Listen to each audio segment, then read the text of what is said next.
Bonjour, je viens vous voir aujourd'hui pour une vidéo un petit peu particulière. Alors la vidéo elle-même n'était pas tout à fait prévue et le thème encore moins. Comme vous avez pu le voir dans le titre, eh bien parfois j'ai beau mettre toute la bonne volonté du monde pour avoir une bonne hygiène de vie et prendre soin de moi, eh bien ça ne suffit pas. Ça ne fonctionne pas, c'est un échec. Et là pour le coup chez moi c'est la douleur qui gagne. Je suis donc en pleine crise douloureuse. Alors peut-être on peut pas appeler ça un gros lumbago. En tout cas voilà, moi j'ai l'impression que là c'est mon dos qui a lâché complètement. Je ne suis pas pour l'instant capable de travailler parce que je ne tiens pas debout très longtemps. J'ai des grosses douleurs de dos et surtout une grosse irradiation dans la jambe droite. Alors c'est évidemment quelque chose que je connais bien, donc je me passe bien d'habitude. Ça faisait quand même assez longtemps que ça m'était pas arrivé.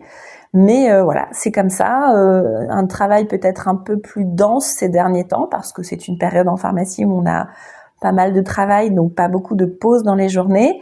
J'imagine que les fluctuations de la météo, et oui, je suis une vieille grenouille, une mamie grenouille, les fluctuations de la météo ne m'ont pas aidée non plus. Bref, je suis en pleine crise de lumbago aiguë. Et ben justement, j'avais envie en fait de venir vous voir pour vous témoigner que parfois, on a beau faire tout ce qu'on peut, ça suffit pas. Alors, chez moi, c'est une crise douloureuse. Chez vous, ça pourrait être une baisse de morale, une grosse fatigue. Ça peut être aussi le fait de tomber malade super régulièrement, d'être terrassé par une grippe, d'être tout ce que vous voulez. En tout cas, voilà, parfois, le corps nous arrête et on est obligé de faire une pause. Et j'avais envie de vous partager en fait comment je gère cette pause et ce que je vais utiliser comme méthode en fait pour essayer de faire en sorte que cet épisode ne dure pas trop longtemps et surtout bien de prendre soin de moi puisque actuellement c'est la seule chose que je peux faire. Alors la première chose en fait pour moi c'est de faire attention à mon sommeil. Alors, c'est pas que j'y fais pas attention le reste du temps, c'est juste que quand j'ai mal, et ça fait déjà un petit moment que ça dure, la douleur, en fait, me réveille la nuit. Donc, je peux essayer de faire des longues nuits. Il se trouve qu'en fait, ce sommeil n'est pas réparateur. Donc, là, le médecin, cette fois-ci, m'a mis vraiment sous médicaments. Donc, c'est évident que c'est des médicaments avec lesquels je ne peux pas aller travailler parce que je serais incapable de me concentrer suffisamment. Mais du coup, comme je suis obligée d'en prendre là, j'en profite en fait pour dormir beaucoup plus que d'habitude et pour aller essayer de récupérer en fait ce retard de sommeil que j'ai pris à cause de la douleur. Donc la première chose, le sommeil. La deuxième chose, ça va évidemment être l'alimentation. Alors vous le savez, j'ai en règle générale une alimentation anti-inflammatoire, mais je dois reconnaître que ces derniers mois, j'ai un peu plus fait d'écart en fait que le reste du temps. Un peu plus d'alcool alors qu'avant j'en buvais quasiment pas du tout. Un peu de pain de temps en temps parce que quand même mon chéri en mange et c'est rudement bon. Et puis des sucreries, parce que quand on a des copains qui viennent, ils nous ramènent le dessert et que si j'ai pas de sucreries, je n'en mange pas. Mais quand j'en ai en face de moi, c'est compliqué. À la pharmacie, en plus, il y a toujours des petites choses sucrées qui traînent. Et là, j'ai eu un petit peu plus de mal à résister. Donc voilà, il n'y a rien d'extraordinaire, mais quand même, j'ai l'impression que le fait de moins respecter cette alimentation anti-inflammatoire ne m'aide pas, puisque ça faisait quand même longtemps que j'avais pas eu une crise douloureuse aussi intense. Donc là, je vais essayer de refaire bien attention et de limiter au maximum tous les facteurs inflammatoires. Alors les facteurs inflammatoires, c'est le gluten, le sucre raffiné, l'alcool, bon, ça va pas être très difficile pour moi, tout ce qui est plat cuisiné, plat ultra transformé, donc ça c'est pareil, c'est des choses que je ne consomme plus, donc bon, ça va rien changer. Et les produits laitiers, je sais que je remangeais par exemple un petit peu de yaourt, de machin comme des marrons suisses, du riolet, des choses comme ça. Bon ça c'est quand même du lactose, donc j'en avais réintroduit un peu dans mon alimentation. Donc voilà, je vais essayer de bien reprendre les bases de mon alimentation anti-inflammatoire pour essayer de calmer cette inflammation plus rapidement et avec des méthodes plus naturelles. Et après en fait au niveau des douleurs elles-mêmes, donc là évidemment pendant quelques jours je vais avoir des médicaments parce que là je ne peux pas faire autrement pour gérer cette crise là, mais j'ai aussi ressorti des petites choses que j'utilisais beaucoup quand j'avais beaucoup plus mal à l'époque et qui peuvent quand même vraiment aider à gérer les grosses crises douloureuses. La première, alors celle-là quand même elle est quand même utile toute l'année pour moi, c'est la bouillotte. C'est-à-dire qu'en fait le chaud ça reste le truc le plus efficace quand vous avez à relâcher des muscles. Donc quand vous avez une contracture, donc ça marche pour moi pour le dos, parce que quand j'ai mal au dos, au bout d'un moment les muscles se contractent et ça fait une contracture qui rajoute encore de la douleur. Là, franchement, la bouillotte le soir, je m'allonge dessus, je bouquine, ça fait du bien quasiment instantanément. Donc voilà, c'est vraiment un petit truc, mais c'est super important. C'est quasiment d'ailleurs la fonction la plus importante de mon micro-ondes. Oui, j'ai beaucoup trop peur de me brûler avec de l'eau bouillante, moi, mais après chacun prend la bouillotte qu'il veut. Le deuxième objet que j'aime beaucoup utiliser quand j'ai mal, ça s'appelle un champ de fleurs ou un tapis de fleurs.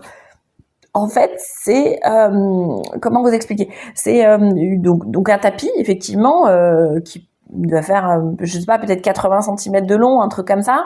Et en fait, quand vous vous allongez dessus, il est constitué de petites fleurs en céramique avec plein de petits picots. Alors, ça donne un petit peu l'impression de se mettre sur un tapis de fakir. Au début, on le fait en t-shirt. Après, on peut le faire à même la peau, mais il faut quand même s'entraîner un petit peu. En fait, il faut que le corps prenne l'habitude de cette sensation, parce que c'est pas très agréable au début. Par contre, en fait, ça fait du coup des toutes petites douleurs, mais il y a beaucoup d'endroits différents sur le corps, et en fait, ça va saturer vos récepteurs à la douleur. Et au bout de quelques minutes, alors entre 5 et 10 minutes, ça va quand même assez vite, hein, au bout de quelques minutes, vous ne sentez plus du tout la douleur des petits pics. Vous sentez une douce chaleur en fait qui se diffuse partout où vous êtes couché sur le tapis de fleurs. Alors je sais que j'ai utilisé ça sur mon genou aussi quand je me suis fait opérer des ligaments croisés. C'était pas mal parce que voilà, le but pour moi c'est toujours de diminuer les antidouleurs au maximum. Donc pour mon ligament croisé, en fait, je l'ai sous forme de tapis, je l'ai sous forme de coussin. Le coussin est aussi génial pour les gens qui souffrent vraiment de douleurs au cervical, parce que ça, c'est vraiment un truc, voilà, vous le mettez sous vos cervicales en fin de journée ou à midi si vous avez une pause déjeuner, et c'est vraiment super parce qu'en fait, ça va vous détendre extrêmement rapidement. Et puis la peau des cervicales, c'est quand même pas un endroit très très sensible, donc là, on sent pas de douleur, on sent juste des petits picotements, c'est vraiment pas un souci. Et voilà, ça c'est vraiment une méthode naturelle qui marche super bien. Donc ça peut être une idée de cadeau de Noël assez originale. Moi, c'est des choses qu'on m'avait offert et franchement, c'était un super cadeau. Parce que voilà, si vous avez un proche qui a des douleurs chroniques de temps en temps, vraiment, ça c'est un super truc. Le troisième outil que j'utilise franchement très facilement dans des périodes de douleur, hein, pour moi, c'est des huiles essentielles. Donc il y a eu des périodes de ma vie où je pouvais faire moi-même en fait mes mélanges, notamment quand je me suis fait opérer du genou, j'avais fait moi-même mon propre mélange d'huile essentielle parce que là je voulais antidouleur, anti-inflammatoire et anti-œdème. Et ça en général ça n'existe pas dans tout fait. Donc comme il y a un œdème après une opération du genou, je l'avais fait moi-même. Pour le dos, franchement, j'aime bien les formes en roll-on, donc qui sont déjà prêtes. J'ai une petite préférence en ce moment pour le roll-on de chez Pure Essentiel, le roll-on chauffant. Donc vous avez des huiles essentielles antidouleurs et en plus vous avez du coup une grosse sensation de chaud. Donc ça c'est pareil, ça soulage la douleur quand même assez rapidement et ça dure vraiment plusieurs heures. Donc vraiment on utilise ça voilà, très facilement. On s'en met même pas plein les mains parce que c'est un roll-on, donc on peut mettre ça dans la journée sans s'en mettre partout.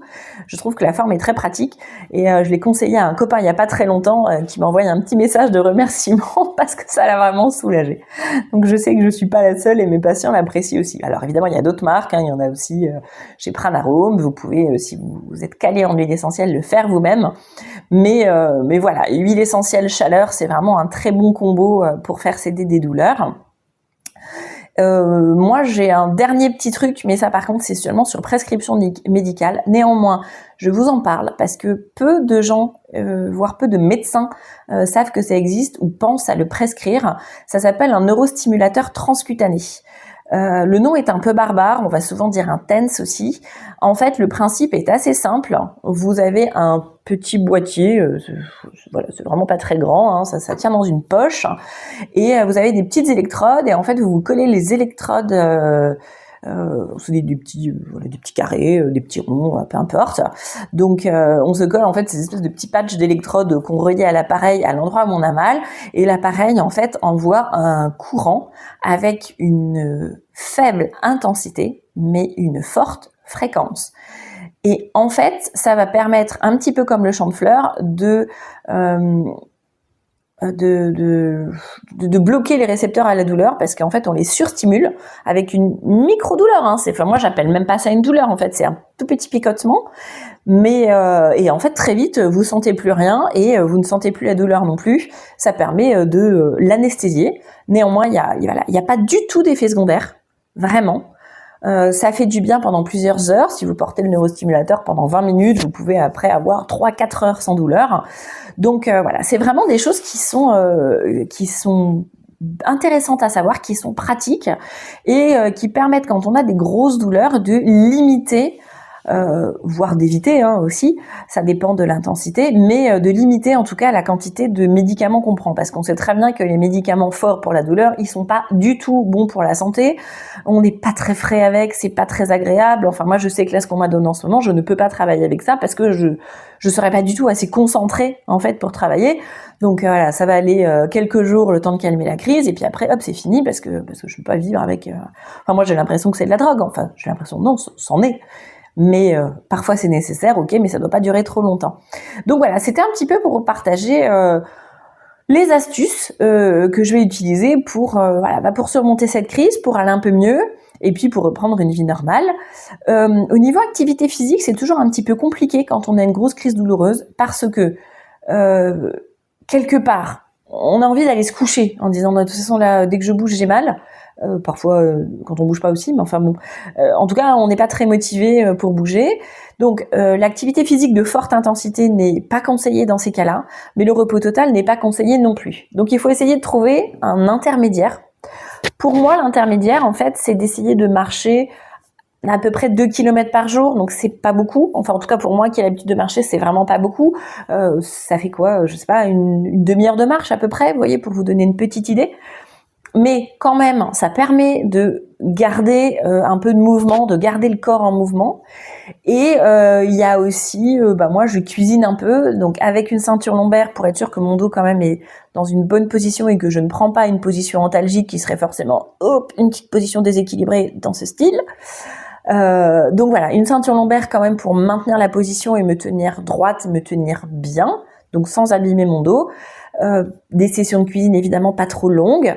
Et le reste du temps, ça va être... alors moi, je sais que j'aime bien écouter des podcasts, regarder des vidéos un peu longues sur des sujets où je peux apprendre des choses. C'est lire. Ça va être aussi, là, il va bien falloir que je m'occupe un peu. Je suis pas une grande fan de l'immobilisme, donc je pense que je vais ressortir un peu de coloriage ou peut-être des petits puzzles, peut-être un petit peu de couture, on va voir. Enfin, en tout cas, des travaux manuels pour ne pas être rivé sur les écrans toute la journée. Je bégaye un petit peu, l'effet délicat des médicaments qui fait qu'on n'est pas totalement frais. Et donc voilà, c'était une envie en fait pour moi de vous partager que on n'est pas toujours en pleine forme, même si je suis comme vous, j'aime mieux être en forme, mais que justement quand on n'est pas en forme, encore plus à ces moments-là, c'est important de s'écouter, de prendre soin de soi, de se demander ce dont on a besoin, ce qui peut attendre, parce que clairement, si je fais pas le ménage aujourd'hui, la Terre ne va pas s'arrêter de tourner. Donc voilà, vraiment ralentir et se dire ok, qu'est-ce qui est important là, qu'est-ce qui ne l'est pas, qu'est-ce qui va attendre et qu'est-ce que je dois faire aujourd'hui. Par exemple, le matin, mettre mon corps en mouvement un petit peu avec des étirements, avec des petits mouvements, faire des étirements aussi le soir, un petit peu de pilates en fait pour faire du bien au corps, mais pour faire un peu d'exercice physique, mais doux, sans choc sur le corps. Donc voilà, j'avais envie de vous partager un petit peu tout ça et de vous dire que on est comme tout le monde. Il y a des moments où ça va, il y a des moments où ça va moins bien. Mais il faut être à ce moment-là doux avec soi-même, comme on le serait avec nos proches. Prendre soin de soi, comme on prendrait soin des gens qu'on aime, parce que souvent on n'est pas très doué pour ça.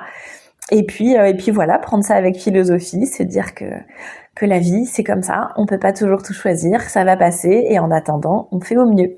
Je pense que je vous reprendrai dans quelques jours pour une petite séance de cuisine, parce que je sais que ça vous plaît bien, et ça vous donne des idées. En attendant, je vous souhaite une bonne journée, une bonne soirée, comme vous voulez, et à très bientôt.